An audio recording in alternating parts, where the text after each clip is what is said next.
My sister smokes pot and my brother smokes ganja, and somebody said, you must be from a joint family.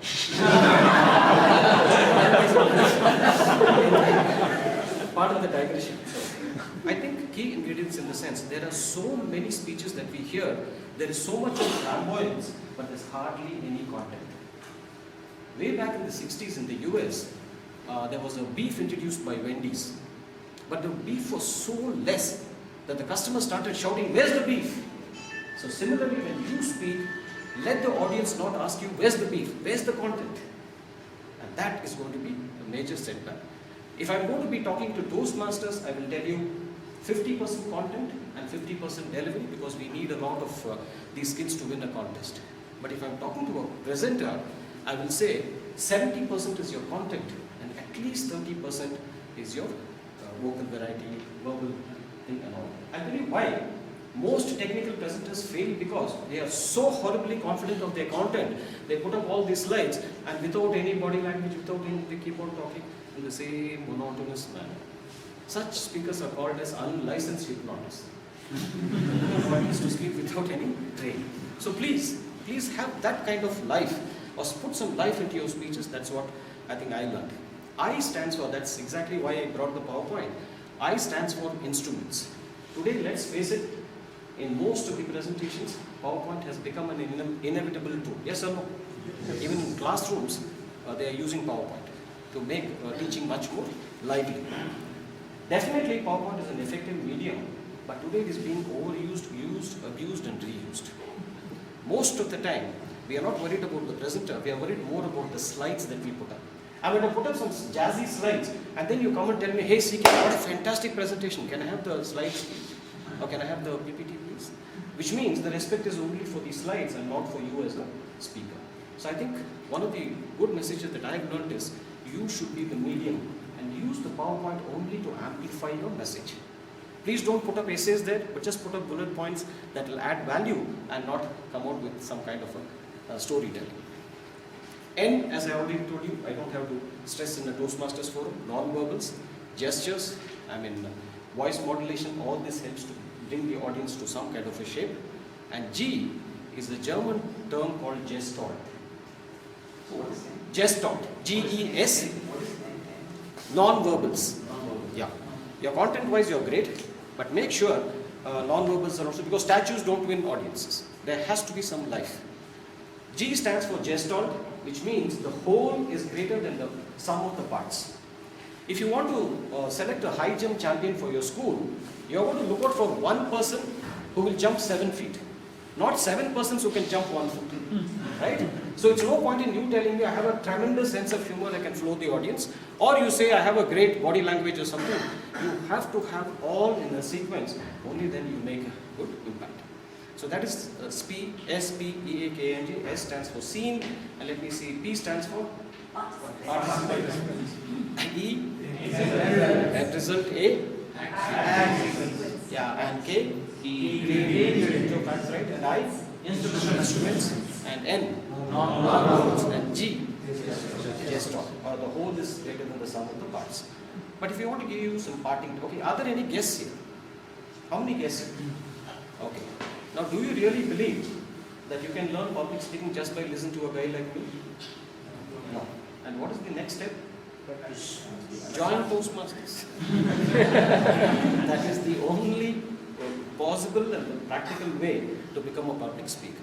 Because I can give you 100 books on effective public speaking, I can give you any number of video cassettes. Will you learn even if you keep it for 100 years? You have to come here, make mistakes like I did, and then fumble, and then learn. And that's the only way, so please make it a point. Just to give you some parting tips. When in doubt, cut it out.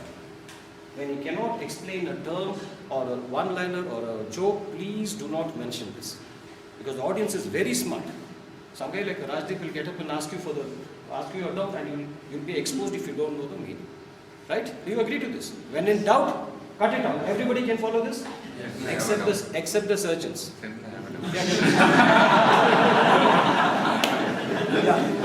Rajdeep has a doubt. Okay. And then something called reparation. There's a very famous actor a British actor, Michael Caine. He used to act in what he called Italian Job, and a very, very thorough professional actor. But whenever he used to come and act it out, it used to be so effortless. And many of his fans thought he doesn't even do any kind of homework. And then he gave the classic remark, I wish I can put it here, rehearsal is the work and performance is the relaxation.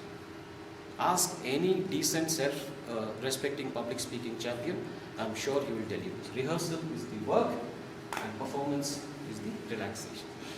Because and you must have noticed, the harder you prepare, the more spontaneous you become. Yes or no? Yes. And as Dr. Ralph Smedley says, only the unprepared speaker has the right to be afraid. Right? So you need to have that. Or to give you even more importance, you know the US Navy SEALs who did the Osama bin Laden operation? They have a nice motto. And that motto is, the more you sweat in training, the less you bleed in battle. Amazing. I think all of us can imprint this as a mantra. The more you sweat in training, the less you bleed in battle. But make sure you get trained in the proper manner. Don't go to some, elusive teachers, but go to some right teachers like Toastmasters and make sure you get it done. Finally, be sincere, be brief, and be seated. What do I mean by sincere? Okay. How many of you know this? How many of you know this very famous psalm? The Lord is my shepherd. Yeah. Which number is it? 63rd psalm or 23rd psalm? 23rd psalm. Yes, 23rd psalm. It's supposed to be a very, very moving piece of prayer. The Lord is my shepherd, right? So there was this Oscar-winning award actor who was addressing an audience like this, and one of them got up and said, "Can you recite the 23rd psalm for us? The Lord is my shepherd." And the actor said, "Fine," but he noticed an old priest sitting, a church priest. He said, "After I recite this, I want the priest also to repeat this." And the priest got up and said, "Look here, I'm not a showman like you. I'm just a simple priest." He said, "No, I insist that you have to tell it after me." And the priest reluctantly agreed.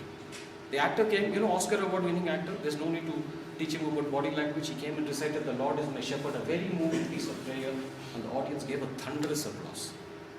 And then the old priest came, and very old man, he came and said, he also recited the same prayer. Not a single hand was clapping, because the hands were wiping the tears from their eyes. He managed to move them so much. And then the actor said, "I managed to reach your eyes and ears, but the priest reached your hearts. I know the psalm, he knows the shepherd." Now please don't get me wrong, just because you have to go, you don't have to make them cry. But the fact is, if you are sincere, nobody's going to be worried about your grammar or something. Because as the table topic speaker was speaking, Godfrey gave me the background of how he has come up, and I simply felt like saluting him. It is not a joke to get into IIT with this thing, so I thought this is something that needs to be encouraged. That is what I mean by being sincere. I'm not worried about all your flamboyance, but if I know that you're eager, you're well prepared, you really want to make the audience, a message to the audience, then I'll respect this. So be sincere, be brief, and be seated before the audience asks you. Don't you think it's time for me to sit down? Manager, how much time do you have? We have 20 minutes. More? No.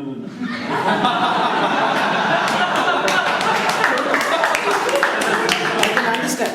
Whenever people sit and listen to my speech, they get so engrossed, they forget time and quantity. Did that happen? Yeah. 7:40.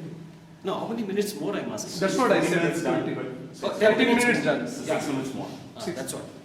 20, 30 minutes. Yeah. So when you speak, you have to be accurate, brief, and clear.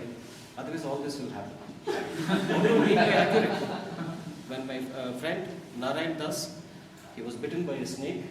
I was studied in Manipal. We rushed him to the hospital at 2 a.m. in the morning, and there was a lonely doctor and the nurse languishing around. Please listen to the conversation very carefully. Doctor asked, and he said, "Doctor, snake bit me." Doctor asked, "Which snake bit you?" He pulled out the snake and said, "This snake." Doctor ran this side, nurse ran this side. Finally, the doctor had to be treated for multiple diseases.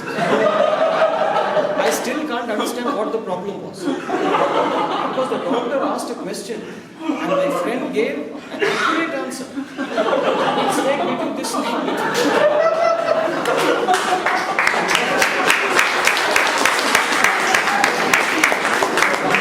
That's when I learned, whenever you communicate, you have to give an accurate answer without getting into all this confusion or something.